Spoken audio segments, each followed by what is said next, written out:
Welcome to the 100th Monkey Radio Show with Tom and Ramon. A couple short things before we get going here. Visit the website, a lot of good stuff going on. We hopefully have most of the bugs worked out on the archive section. And let's see, what else? Popped a few things in the news, some new videos that we popped on there.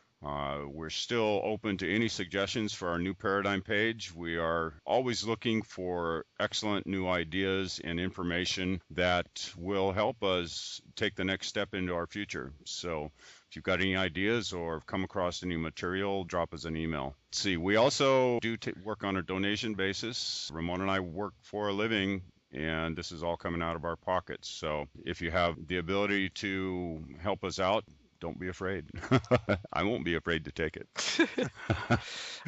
Don't forget, sometime like probably June or July, we also planning the Damn Her trip over to northern Italy. Click on the picture. This place is amazing. Right. It's one of those new paradigm towns.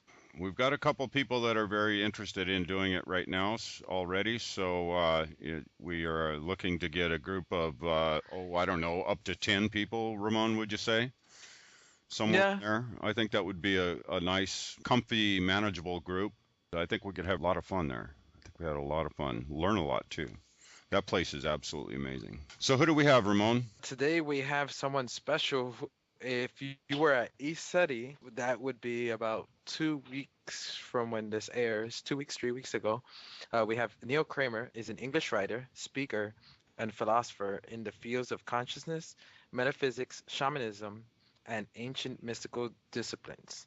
For over 20 years, Neil has independently studied philosophy, psychology, shamanism, Zen, ancient indigenous wisdom traditions, inner alchemy, occultism, esoteric world history. He shares his path of inner transformation in writings, interviews, and lectures, as well as giving one-to-one teaching. Welcome, Neil Kramer. Well, hello guys. How are you doing today? I gotta say, it was such a pleasure to meet you over at ECETI. No, it was great. It was a pleasure to meet you guys as well. You do a lot of good work, and you're instrumental not only in a lot of the mechanics of your show and what you do and your own personal paths, but also I know that you do a lot of work with the ECETI family, and it's much appreciated. We'll send you a check for saying such nice things. please, feel free. Yeah, there you go. So how do you enjoy the ECETI experience, Neil? Well, the conference to begin with took place in an exceptionally beautiful place, and everybody who's ever been always says that. And you can look around on the internet at some pictures and see people stood in a field with a pine tree line, and then behind it an enormous mountain. And everybody's seen these pictures who is interested in ECETI and the conferences and what James Gilliland and so on and so forth, what they do. But to actually be there is something completely different.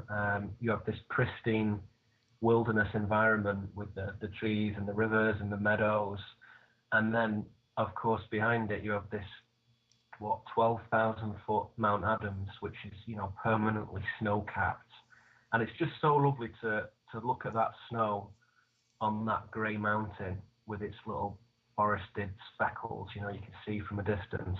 And all this from the lush, green fields of the ECETI ranch with the sun beating down on you. So it is an extraordinary location to hold an event of, a few hundred people who come along to it, quite a lot of people. And I think, quite frankly, if nobody actually said anything and the whole thing was silent for 4 days, it would still be amazing. Yeah, it definitely will be. And for those of you who are planning to go up there, make sure you take a sweater. A lot of people forget that the temperature in Washington changes drastically at nighttime. Yeah, it does, doesn't it? But yeah, seriously, I mean, the conference environment really helps to permeate everybody's experience in a positive way, and there's a great lineup of speakers, and as ever, a very, very well-informed, educated, diverse, switched-on audience. So it makes the speakers a bit sharper, because you can't really just do a routine on them, and you can't really just come out with the old stuff. You've got to be good, you've got to use new material, you've got to be dynamic. So it raises everybody's game, really. And then of course the other aspect of it is socially. before and around and outside and afterwards, there's a lot of dialogue shared, and nobody's separating themselves out from anybody else. So yeah, it's just the quality of communication by all the people who make this pilgrimage to that place is just first class. As far as during the speakers, did you experience when not during the panel when Mel was asking the questions, but before when we were introducing everybody? The opening ceremony. I think the opening ceremony. Thank you. Did you experience anything or see anything? Which one do you mean? There was one on Thursday and there's one on Friday. Which one? The one on Thursday. I think it depends when you say see what you mean. I think anybody who can tune in to what's going on there, I think before you see it, you can feel something. And I think a lot of people have said, even people who are quite, logical and reductionist or whatever, who are out there looking to explore that, a lot of people said the same thing, which is they did feel a shift and a tuning in, especially in a room where there's a ceremony or a blessing or a group meditation or whatever. And I think pretty much anyone in the room, if they want to, can feel that. As to what you see, I think that's different. Depends on the individual. Yeah. The reason why I was asking that, because so many people who said I've never seen auras before, or I've never seen beings before, were seeing things. So I was just amazed how many people kind of like popped open during that. Yeah, definitely. I mean, we'll get into this maybe as we go on with this conversation, the three of us. But a lot of people that I spoke to, I mean, you've got people who go there all the time, and that's great, and they're just on their journey and still moving along, still developing. But the new people who come there, first timers like myself, in that sense, they often kind of shared something, which was that they were looking to make contact with that subtler realm, with that different dimensional space. And again, we're not talking about new agers here most of the time. We're talking about middle-aged blokes with kind of like quite regular clothes on, or like old ladies in the 60s and 70s and stuff, as well as the younger people, of course.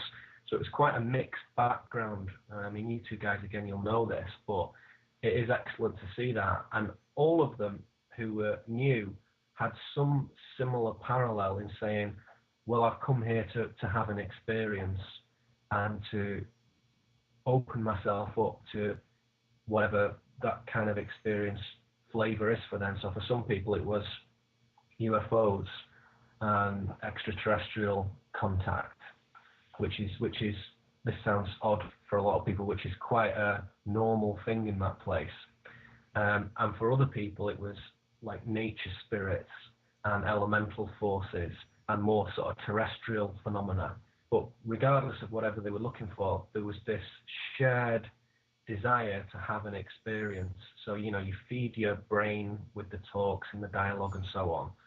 But you would often see people wandering off in little groups or even on their own into the fields and the woods and stuff in search of these little special meditative moments. And of course, when the sun went down, all that ramped up another level, because the ability to do these things without natural light is often increased. What got you started on your path? How did you end up giving these talks and going out? Was there one point in your life where it kind of clicked, or was this something that happened little by little? Well, I'm asked that question quite a lot, and there's many different ways of approaching it, but essentially it was just a perception that there was something wonderful and mysterious about this world, and there was a lot of unknowns, and there was a lot of adventurous avenues, and I found that quite exciting, and I was curious really why no one else seemed to be that bothered about it.